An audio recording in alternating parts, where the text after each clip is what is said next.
படம் வந்து ஒரு டிஃப்ரெண்டான ஒரு படம். இந்த பேங்க் ராபரி பேஸ் பண்ண ஒரு கதை தான். டிஃப்ரெண்டா இருக்கு. நம்ம ஒரு எப்படி எதிர்பார்க்காத இது வரைக்கும் பார்க்காத ஒரு படம். தனுஷ் சார் வந்து அவர்கிட்ட என்ன ஆடியன்ஸ் எதிர்பார்க்குறாங்கன்னா, அவர் தொடர்ச்சியா அந்த ராயன்னு, புதுப்பேட்டை, வடச்சென்னை, அப்புறம் அசுரன், கர்ணன் இந்த மாதிரி படத்தை தான் எதிர்பார்க்கும். அது மாதிரி ஒரு படம் தான் இது.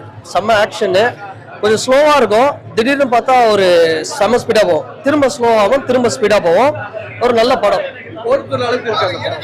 போர்த்தொழில் நான் பார்க்கல, ஆனா இந்த படம் பார்த்ததுக்கு அப்புறம் அதான் போய் போர்த்தொழில் பார்க்கணும் எப்படி இருக்குன்னு.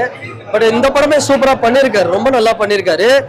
என்னன்னா கொஞ்சம் ஆடியன்ஸ் வந்து பார்க்கும்போது கொஞ்சம் ஸ்லோவா இருக்கிற மாதிரி இருக்கும், ஆனா நல்லா சூப்பரா இருந்தது. திடீர்னு நம்ம எதிர்பார்க்காத ட்விஸ்ட் எல்லாம் நிறைய இருக்கு. இந்த மலையாளம் ஆக்டர் ஒருத்தர் போலீஸ் ஆகிறாரு, செம்மையா பண்ணியிருக்காரு அந்த மனுஷன். அப்புறம் ஜெயராம் சாரு, அப்புறம் MS பாஸ்கர் அவரோட ரோலு எல்லாமே நல்லா இருக்கு. படம் ஜிவி அவர் தான் மியூசிக் போல, நல்லா மிரட்டி விட்டுட்டு இருக்கிறாரு. என்னன்னா ஆடியன்ஸ் வந்து இது கொஞ்சம் பொறுமையா இருக்கும், ஒரு சில இடத்துல பொறுமையா இருக்கும். ஆனா நீங்க சடனா அந்த பொறுமையோட பார்த்தா என்னடா அப்படின்னும் போது திடீர்னு ஒரு ஸ்ட்ரோக் வச்சு ஆடும்போது ஒரு 6 போனா அப்படி அந்த மாதிரி நல்லா இருக்கும். Periyar Maniammai Institute of Science and Technology, Tanjavur. Civil engineering with specialization in GIS, remote sensing and more.